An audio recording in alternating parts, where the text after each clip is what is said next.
honeybees, my name is Raven, this is Jasper, this is October, and welcome back to our channel. Subscribe to become part of the hive. Be sure to like and ring the notification bell. Thanks, honeybees! Enjoy the video! So today I just kind of wanted to do a brief history on tarot cards. It's something that I'm really interested in and definitely related to the occult, witchy, divination type stuff that I really like. So we're just gonna kind of go over the basic history, kind of what the cards are used for, and then we're gonna end with a little bit of a reading for next month. Okay, so I do have notes right here. So, oh, cat hair everywhere. Shedding season for October. The first recorded use of suited cards, as in the cards we all know, kings, queens, aces, and numbers, dates back to the 14th century. Tarot cards were actually originally playing cards just like our regular playing cards that we know. They first started being used in Europe in the 15th century and they were invented in northern Italy. By the 18th century, tarot cards started being used for the purpose of divination, and this led to custom decks with imagery relating to the occult. Not relating to the occult, but used for occult purposes. The imagery was Roman gods, Egyptian gods, astrology, things like that. Tarot cards were hand painted, so for that reason they were kind of hard to find. It wasn't until the invention of the printing press that they were more widely spread, and it wasn't until the Italian Wars, 1494 to 1559, that tarot cards actually left Italy and spread to other European countries such as France and Switzerland. The word tarot, and German version tarock, T-A-R-O-C-K, derived from the Italian word, I'm gonna mispronounce this, tarocchi, T-A-R-O-C-C-H-I, the origin of which is uncertain, but tarock, T-A-R-O-C-H, was used as a synonym for foolishness in late 15th and early 16th centuries, and that's going to kind of be a theme later on when we talk more about the origin of the word tarot. In 1789, French occultist Jean-Baptiste Alliette, aka Etiella, was the first to issue tarot decks specifically for divination and occult purposes. These cards had an ancient Egypt theme due to the popular belief that such cards derived from the Book of Thoth, which were writings written by the Egyptian god of writing and knowledge, Thoth. So cards are split up into the major arcana and minor arcana. So like how regular cards, as we mentioned, has suits, kings, queen, aces, and then just the regular numbers, they all kind of mean different things. And it's the same thing with the major arcana and the minor arcana, which I will show you with these cards here. So the most popular method of cartomancy, card reading, is referred to as Wheel of Fortune. And this is when the card reader takes 3 cards that usually represent the person they are reading for's past, present, and future. They use those cards and then kind of assign meaning to each one based on who or what they are reading for. And we're going to do something similar today for a reading for the month of April, just kind of that basic 3 reading. It can definitely get more complicated or less. It could just be a 1-card random pull. I've seen people who are tarot readers just kind of shuffle and see what cards fall out, and that's them, and that's their tarot deck kind of choosing what they want to say and what they want the reader to interpret. It can also be very deliberate, of course, picking cards from places in the deck and placing them in front of you. You can do it up to 10 to 12 cards in front, some of them representing the reader's past, how their past affected them, what they can learn from their past, their present wants and needs, physically and mentally, and then their future, what they can get if they follow a certain path, what they can get if they follow a different path, and so on and so forth. So it can be really detailed, or it can be really simplified, just kind of based on what the reader wants to do or what the person receiving the reading wants to hear, just kind of based on the skill of the reader or kind of what they want to do. It really depends on who you go to, what type of reading you're gonna get. So with that being said, let's get to our reading. Okay, so let's talk about major arcana and minor arcana. Starting with the major arcana, these are just kind of the suits in cards, and then you'll see how these originated as playing cards and how similar they are to playing cards kind of as we go. So let's start with major arcana in no particular order. We have the Fool, the Sun, Strength, the Lovers, the Moon, the Emperor, Judgment, the Tower,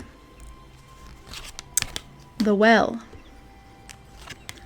the World, the Chariot, the Star, Justice, the Devil, High Priestess, Death, the Hanged Man, Wheel of Fortune, the Hermit, the Artist, the Magician, the Hierophant, the Empress, and Temperance. And by the way, I am using my Ethereal Visions tarot deck. Every tarot deck is different. Obviously, there's different illustrations across different versions of tarot. But they all kind of have the same major arcana and minor arcana. Sometimes they might be called something different, but usually this is what it is. And if you notice, they're all in Roman numerals. That is traditional for tarot, except for the Fool, which is often numbered by a 0, but can be a Roman numeral as well. So the major arcana are the greater secrets. These are like the main guys. They're the ones who are like really going to tell you what's what. And it's really hard to explain it beyond that, but these are the main, this is like the main deck in tarot. These are the hard hitters. And then when we get to the minor arcana, you'll see a lot of different variants. There's much more minor arcana than there are major arcana. And we'll get to those. Okay, I'm not going to show every single one of the minor arcana, but I will show you all the different suits. So we have cups. This here specifically is 10 of cups. There is 1 through 10. There's also a king, queen, and a page, which is the jack of cups for each suit. So this is my 10 of cups. The next suit is pentacles. You see here, this is my 7 of pentacles. Pentacles being pentacles, of course. And then same thing, king, queen, page of pentacles there. Next is swords. Here you can see my queen of swords here. Same deal, there's a king, there's a page, there's a 1 through 10, and then the last suit is wands, which you can see here, my king of wands. So I'm going to kind of show you before we get into the reading the differences amongst tarot cards. So if we see here, let's bring back one of my cards here. I'm going to pull out the Magician, one of my favorites. You see him here. And then I have 2 other decks with me, and something I wanted to kind of go over while I am taking out these decks as well is that tarot kind of develop their own personalities in the deck itself. Something I learned while I was learning to do tarot is that you really have to get the deck to know you before you can use it to know others, and that's a mistake I made with my tiny tarot that I'm about to show you. I started using them on other people before I started using them of myself. Here, my little tiny tarot card of the Hanged Man. I'll move this one so you can kind of see just a little guy, and they all look like that. They're very cute. I like this deck for the aesthetic, but because I didn't let it get to know me, and this is all kind of super spiritual superstition, by the way. You can choose to follow it or not. I choose to just because I've had negative experience with not following it correctly. So as I was saying, I started using this deck when I got it immediately on other people, and the deck didn't like that because the deck didn't know my personality, my reading style, because when you get a deck, what you're supposed to do is do a few readings on yourself first, so the deck can really get your personality and kind of tailor to your reading style. And so as a result of not doing that with this deck, anytime I did try to do a reading on myself or on others, it was always very negative. It was like the deck was being mean to me, bullying me because it didn't know me. And so for that reason, I don't really use those very much. I kind of just use them for display. And then the other deck I have, which is the newest to my collection, is an Edgar Allan Poe deck, which I would love to use for this reading, but the thing is I've never used them for a reading before, and because of the story I just told, I don't want to have a negative relationship with this deck, so I'm not going to use it for the reading today, but I will show you the variants in cards. So first off, looking at the back of the card, this is the back of every card, is ravens and eyeballs. And then if you notice, with my other deck, the Ethereal Visions deck, it's also very similar but different imagery, but the same shape. So all tarot kind of have the same idea. They all have the same suits. This one here, let's see what I pulled. 6 of Wands. So it's all the same. 3 of Pentacles. Let's just keep drawing, see what we get. 5 of Wands. See if I can find a major arcana in here so we can kind of look at that.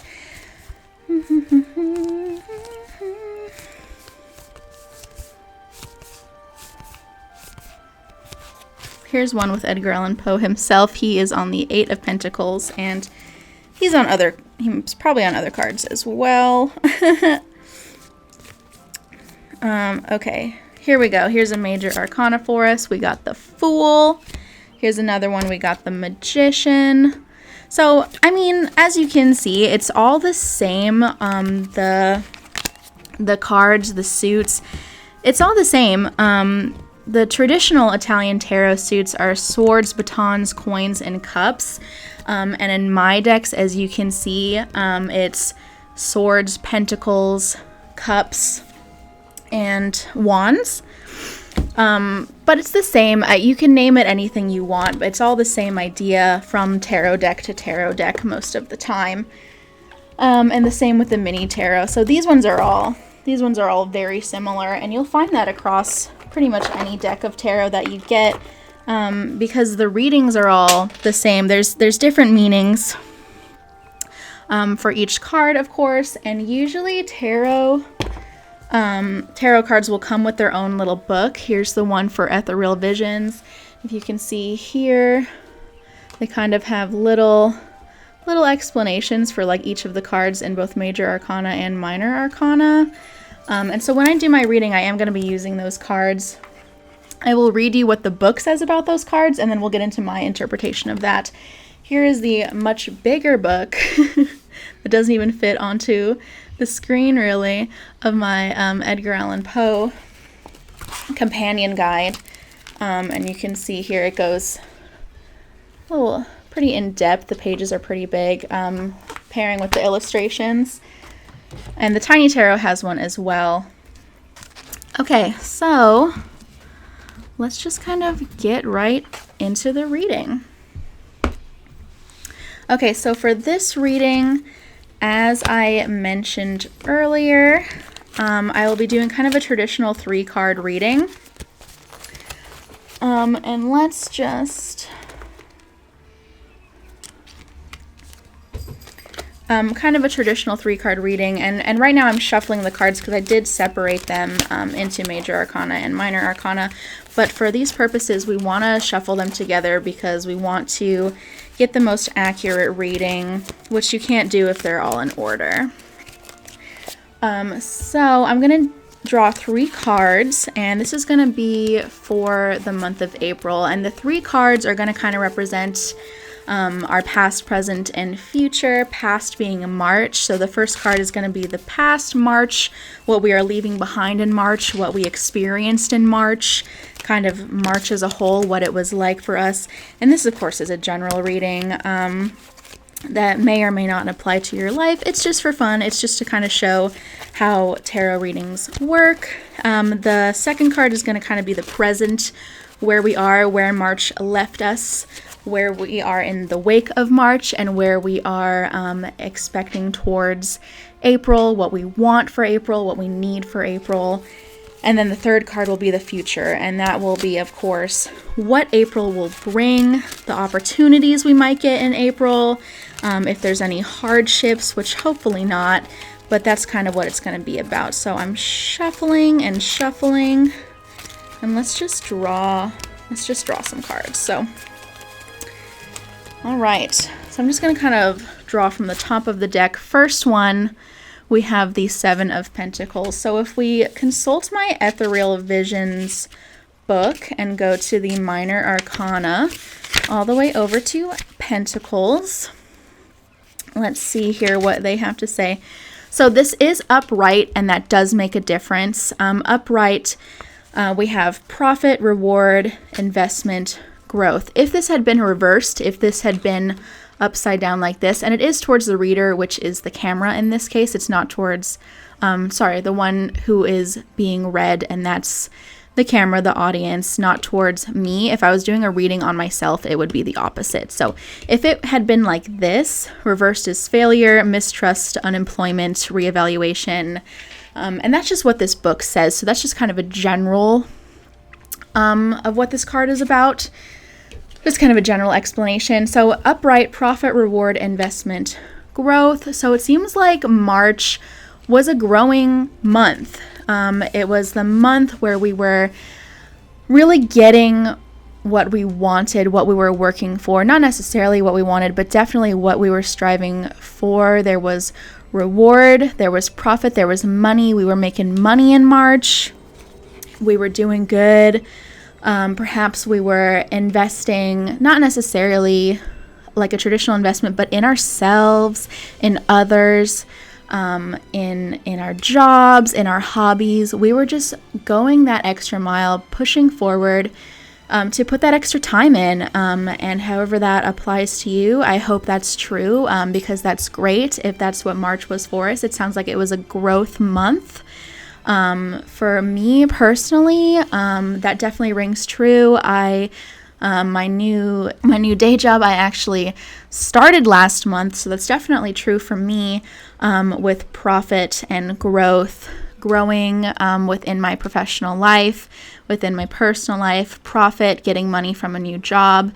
So for me personally, that definitely rings true. I hope it rings true for you as well. So that's what was in March. That was March for us, and what we are leaving behind, which is good, because usually when you have something like that, it usually encourages more of that to happen. So our next card here, just right off the top, we got the Queen of Cups, which is another minor arcana. Maybe we'll get a major arcana for our last card, who knows. Okay, so Queen of Cups, this is where we are right now, where March has left us and moving forward for April. So it is upright, which is protection, intuition, unconscious emotion, and creativity. If it had been reversed, insecurity, dependency, dishonesty, and dissatisfaction. So if you notice, a lot of the times when the card is facing upright, it's the positive version, and when it is reversed, it is the negative version. And that rings true for pretty much every card in the deck. It does vary a little bit with the major arcana, but with minor arcana, that's pretty much what you're going to get. So again, this is something good. This is where we are right now. Unconscious emotion, creativity. So from what I'm interpreting from that is that our minds are open right now. March was good to us, and we are in a place of positivity. Our creative juices are flowing, and we are just wanting and ready for more. More of what we had in March, but expanding on it. And we are open. We feel safe where we are in our lives, and we want to go forward. I mean, of course we do, right? Definitely, again, true for me. I have been feeling more creative lately with this channel and other projects I have on the side. This whole last really 2 years, I personally was in a creative slump, and I feel like I'm finally getting out of that. So this one definitely rings true for me. And again, I hope it rings true for all you watching. I want you all to be in a creative mindset. I want you to feel safe. I want you to follow your hearts and minds. And that's kind of where we are in the present. So I love that. Okay, last one, right off the top. Let's see. Two of Cups. Another Cups. So let's see what that says. So this is for April. This is what we're going to get in April. This is what we can expect out of April if we play our cards right. No pun intended. Because nothing is ever guaranteed, right? So if we kind of stay in that mindset that we were at with the Queen of Cups of being open-minded and staying creative, then this is what we are going to get for April, which right side up, again, health, partnership, harmony, attraction. If it had been reversed, imbalance, disconnection, unworthiness, and struggle. So what I'm reading from this is April is pretty much a continuation of March, based on this reading of March being good. Health, we're going to be healthy, which is great. We always want that. In terms of the pandemic, I'm hoping that means we're just going to continue to get better. I know in my area, the mask mandate has gone, but cases have not gone up as far as I've known and researched. I could be wrong, but based on my community right now, it does seem to be getting better, lightening up. Things are going back to quote-unquote normal. Not that how it was before was great, but I think we all know what I mean. And so hopefully, so it looks like in April there's going to be more of that, which is really great. Partnership, harmony, attraction. So if you have a partner, we're going to grow closer. And a partner doesn't have to be romantic. It could be a friend. It could be a family member. It sounds like this is going to be a good month for relationships, a good month for getting along with others. And attraction doesn't have to be physical or mental towards another person. It could just be attraction of what you want. You are attracting what you pursue, which could be anything. So that sounds great. April sounds like it's going to be a really good month for us. It sounds like we're going to move forward and we're just going to be in harmony with others and things are going to work out. So I'm very optimistic about this reading. I was worried I was just going to pull like horrible cards. Like the first one was going to be the Tower and I was going to have to explain my way out of that one. But this was a really positive reading. I'm getting really good vibes. And I'm excited for the future. I hope you guys really enjoyed this video. I love doing the reading for you. Let's just go ahead and look at our cards again. 7 of Pentacles, Queen of Cups, and 2 of Cups. So I hope you guys really enjoyed this reading. I hope it resonates with you. I hope you have hope for April. I hope everyone's doing great. And if this applies to you, if you resonated with this reading, definitely let me know. I'd love to hear about it. If you have a different interpretation, I'd love to hear that too. Again, let me know and follow me on social media. I will be posting more Mystic Monday videos between my longer uploads, and I hope you enjoyed. Thanks so much for watching, friends. Bye. Thanks for watching, honeybees. Make sure to like and subscribe. Bye.